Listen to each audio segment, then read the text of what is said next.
Jordan's mom, Janet, was a volunteer, very, very intelligent woman. And I met her before she was pregnant. Anyway, she had this toxic relationship with Mr. Bennett. And then she told me she was pregnant with his baby. And so I was there for her. He was never there for her. Were you there during the pregnancy of your son? I did what I could do, Judge. Well, I was there when I could be there. Tell me what that means, Mr. Bennett. Tell me what that means. I worked from city to city doing construction installation projects, and every once in a while when I was in Wilmington, I came around and I checked her out, and we had fun. We enjoyed each other's company. I enjoyed seeing her. She knew the kind of life that I lived, even before we got this far into it. Tell me what happened during the pregnancy, the time that she was pregnant. Your Honor, it takes a man a while to find a soul. I was out there trying to figure out why I was making the choices I was making. I was out there trying to make money. I was out there trying to be a whole man so that someday I can step up and say something to this young boy, something that'll help him become a man. So how is it that your son ended up with Mrs. Harris and her husband? My understanding was that they decided to adopt him. What I didn't know is that they changed his name without my authority, without asking for permission. All right, see, I'm really confused. Let's go back. Let's go back. All right, after Jordan was born, were you there? I was not there. And you were not there because of your lifestyle? Janet and I met at a bar. We Okay. enjoyed each other's company. We had fun. We did a lot of things that were not necessarily correct. We did the best that we could. When you say not correct, you got to help me with this. Come on now, let's not use, fancy words and skirting around. When you say not correct, what does that mean? Help me. Drinking, substances. Okay. I came up in a family, Your Honor, where I watched my mother and my father go back and forth. He had some drinking problems. I've noticed some domestic violence issues that came up. And I'm just, in my life right now, trying to provide an example so that it doesn't continue into the next generation. See, I'm really trying to understand what was happening with you and Janet and how this child at 3 years old ends up with Mrs. Harris. That's what I'm trying to understand. What happened to Janet? What happened to Jordan's mother? She found out that she had cancer. Oh, my goodness. And she had no help, no family. Nobody came around, and she tried her darndest to still come and volunteer. Thank you. Thank you. And he was never around. She loved him. She loved him. She would talk. Can you reach Marcus? I'm his father. Yeah. Mr. Bennett, did you know that Janet was diagnosed with cancer? I didn't know until it got really bad. So when you found out, what did you do? I couldn't do anything. I was busy wrestling with my own demons, Your Honor. You see, So and this are is the you problem that telling I me- have. She No, thinks no. that just because she's wiping his behind, she's wiping his nose, that somehow that makes you her mother. That doesn't make you his mother. When you say you couldn't be there, was that because you were dealing with your substance abuse issues? Yes, ma'am. Did you do anything when you found out that she was terminally ill? That was during the times that it was the worst for me. All right. So now you are saying that she was there to wipe his behind, but who was going to care for him if you weren't there and his mother was terminally ill? Who else was going to do it, Mr. Bennett? I made mistakes, Your Honor. I understand that she did right by my son.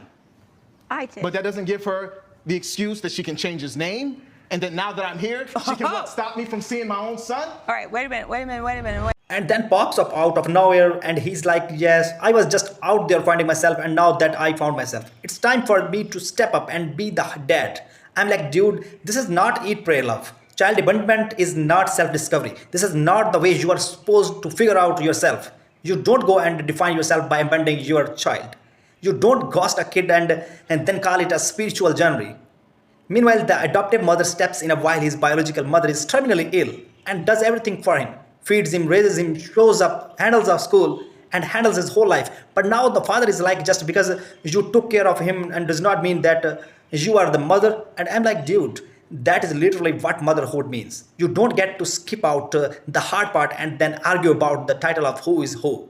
And of course, he's mad because, she changed the kid's name. His You can't do that. First of all, she has the custody. Second of all, she has legal rights. And third of all, she actually raised that kid. You don't get to be absent and then show up and be like, here, I would like naming privileges now. This man thinks that biological fatherhood is some sort of subscription plan that you can pause and resume whenever you feel like it. Parenting is not DNA, it's your presence. And you are not there. So whether or not you are going through hardships that on you, and I get it's tough, but for you to just abandon your child and then show up one day and decide that you are going to wreak havoc in this life, that's just not how you are supposed to do things, guy. From the complaint that your husband did pass away, is that right, Ms. Harris? Yes, But my before husband. he passed away, that the two of you legally adopted Jordan. Yes, we When did. he was 9 years old. Yes, we did, And at Your that Honor. time, his name was changed. Yes. Tell me about this relationship. Tell me about the relationship between the woman that you refer to, Mom, and the father who is now deceased. Well, they're the only parents that I knew growing up in my life. I mean, I would consider him my father before I considered him my father. I mean, he just showed up in my life not too long ago. And how old were you when Mr. Bennett showed up in your life? I was 17 years old. You were 17 years old. Yes, ma'am. So, Mr. Bennett, when you showed up in his life, what was that like? Judge, I finally got into a place in my life where I know and understand the sound of my own voice. I can look myself in the mirror and I can see a respectable person. Good. Oh, sorry. Good. No, why are you laughing? Is that not true, Ms. Harris? No, it's not true? No, it's not true at all. I wanted Marcus to be in Jordan's life until I got to know him, and I received from school. My son Jordan is brilliant, and he was taking AP classes, and he was A's, A+. I never told him not to go to school, Wait, Your Honor. Let me, please, Marcus. And then, once Marcus came into his life, I got this random phone call. I would like to see my son. I hear he's doing well. Who's this? And then I'm like, oh my God, okay. You know, this is the right. So you didn't prevent Mr. Bennett from seeing No, I Jordan. didn't prevent him at all. I actually sent him a Christmas card. I lived at the same place I lived at the whole time I knew Janet. He knew how to reach us if he wanted to. I reached out a couple times with the adoption even. I sent out I didn't send out an invitation, but I sent out the court thing that said we're having an adoption proceedings, and I sent it to the only address that I knew, and it never came back, so I assumed he got it. He never showed up. She encouraged it. She encouraged us to have a relationship, and now that she sees that I'm having an actual influential effect on his life, she wants to push me back with the $700-800. Influential. So here's my son, who's AP A's, and So then you're telling me that once Mr. Bennett got in his life, then things changed. oh my gosh. She's jealous. Why did your grades fall? You're an AP student. Why did your grades fall? Why did your attendance go up? What happened? Well, like I said, I did have good grades. I was very focused. I'm into robotics, and then my father, he started teaching me that I need to start standing up for myself. A lot of the times in school, while yes, I was passionate about things like robotics and STEM program, those things wouldn't necessarily help me have a great time within school. So I took his time? advice, and You took his advice yes, Your and Honor. did what? I stood up I started speaking back to teachers. I stood up for myself. I stopped putting too much pressure in myself. Why'd you stop going to school like you should have been going to school? Let me see this. Let me see this. Here's advice. Well, you know, you don't have to work yourself to death. School isn't for everyone. That's. Did you say that, Mr. Bennett? It's a text message. I told my son. What did you say to him? I told him that the world is a hard place. I told him that even if you get these degrees and you stay in school and you pay all this money, it doesn't mean that there's a place for you in the world. And he's got to be ready for that. He's got to be ready for doors to close on him and for people to look at him and say he ain't nothing. He had doors closing on him in school, and he managed to get through. Wait. Why would you say that to him? He's an honor student. He's taking advanced courses. He's doing well in school. He's a leader. Why Your would you Honor. say that to your That was son? my experience. And I want him to be strong. He's a good kid. Wait a minute. Your experience didn't turn out so well. Hey! So you want him to be strong, but you're saying to him that this is not necessarily what he should do? That he should not be focused on school? That's your experience. You are not a good role model for that part of your life. How the hell How did you think that that was going to work with him? This man says that he finally got his life together and he's ready to step up and be a father. And I'm like, that window closed when you stepped out in the beginning. Parenthood is not a gym membership that you just cancel and then rejoin when you are ready to do your New Year's resolution. And the adoptive mom says since he came back into the picture, the kid's grades had dropped drastically, which is crazy to me. Because the son says that his dad told him that he needed to stick up for himself and, stop working so hard and all this stuff. And I'm like, what? Somehow that translated to skipping school, talking back to teachers and acting out. It just does not make any sense. This is not the empowerment that you want to give your kid. This is the influence without responsibility. You are basically backing off and saying, well, it's not my fault that his grades are dropping. This kid was doing really well and he was struck focused and he was thriving in his schoolwork. And then you returned into his life like a motivational speaker with absolutely no resume, might I add, just to cause him to just spiral out of control. You don't get to abandon him, come back and then turn rebellion into a bonding moment with him. This is not the fatherhood that you think you are doing. You are not encouraging him to go after big. And if you want him to follow in your footsteps, then maybe you just want to the worst for him because you basically abandoned your child. It does not work for you well. So in my opinion, this father is responsible for this. How did you think that was going to work? Thank you. I understand that you went through a rough period, that you are not there. But she said that she welcomed you in. Yes. Now I see all this stuff. His grades are dropping. His attendance is dropping because you want to make him strong and prepare him for the world? I've made my own mistakes. But I will be damned if a weak boy that comes from me is not going to be prepared to deal with life. And how is this helping him to be prepared for life? I need to know, Your Honor, that just because I couldn't do for him earlier, that I can do something for him now. And what are you going to do now? I'm here. I don't do this. This is not me. I'm here. I'm here. But no, you're missing the point, Mr. Bennett. If you're there and he's doing well in school, why wouldn't you encourage that? Why would you think that somehow your experience somehow get projected on him and that he needs to be tougher? He needs to be prepared to not do well. You're almost telling me that he needs to be prepared to face failure at some point because in your mind, you failed. Don't project that on him. I want to support you. I want you to be there. But I can't have all this destructive stuff going on. And you are saying that you're mad because you didn't know that they changed his name. Well, hell, you weren't there. Thank God they were. So what are you prepared to do, Mr. Bennett? Come on, talk to me, because I'm going to rule on this case. What are you prepared to do? Wait for end. Talk to me. I want my son to know that no matter, first, that I love him. And that no matter where he goes or what he does in his life. And you've been absent. You've been gone for a long time now. Come on. But what are you going to do now? I can't fix yesterday. I can't fix the fact that you haven't been around. What are you going to do now? That's what I need to hear. What are you going to do now? Because I need to rule on this case. What are you going to do now? I'm going to be the father that you deserved the entire. I'm sorry, but I feel like this is just too late. I mean, I'm all up for him, getting his third, second, fourth, fifth, sixth chance to be father figure in this man's life.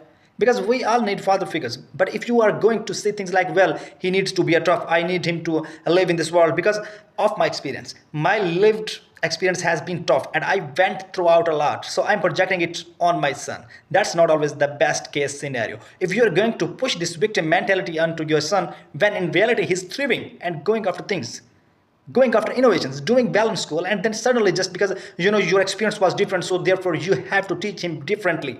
That's not the way to do it. So if you are gonna say that you are gonna be there for him as the father, in my opinion, just don't. Maybe just hang out with him. Maybe have some fun and maybe ask him how he is going rather than tell him what you think he should doing. That's maybe where you could start. I want to be very clear about this before we leave today. He hasn't even been around. Jordan had to repeat these classes after therapy. He repeated his senior year again because he was doing so terrible. Oh my goodness. And so he repeated his senior year. My grades improved, Your Honor. He's What? right My back grades up. improved. Yeah, his grades improved after he repeated his senior year. And he's got back up in A+ in AP classes. However, I've opened the door. They've met each other. They have text message opportunities, and he's still not around that much. And I'm open to it. Judge, You can go to his fun camps. You're welcome. What the hell?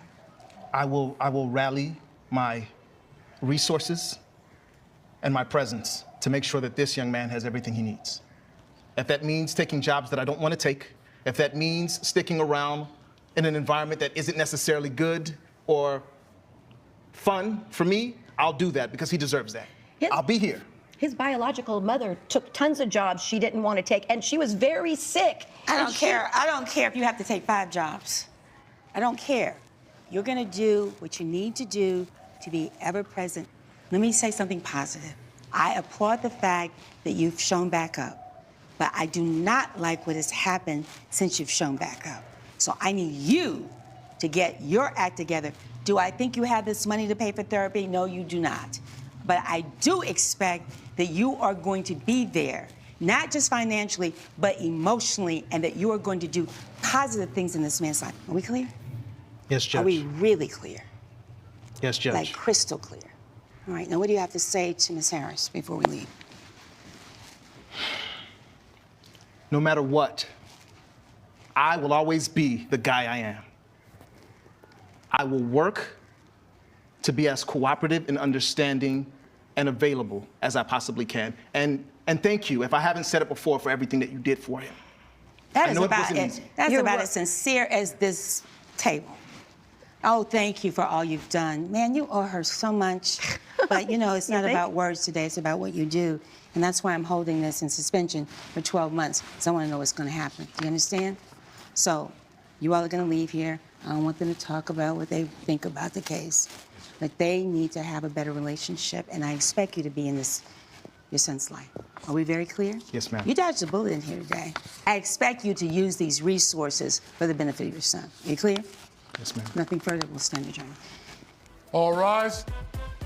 Judge Hatchett has ruled the case has been suspended for 12 months. Because the case being suspended does not really mean the problem's gonna be fixed. I don't fully agree with that whole idea. I mean, I like the idea of him stepping up and wanting to be a father figure. But at the same time, if you are going to show up and have participation in there, and you want to have a say in your kid's life, then you gotta pay child support, dude. You can't just show up and get to be this, projection of your own mistake onto your son after abandoning him only for yourself to find, that you are in a court because you are basically destroying his whole school life. I just don't know how I feel about this, guys, but I want to know what you guys think.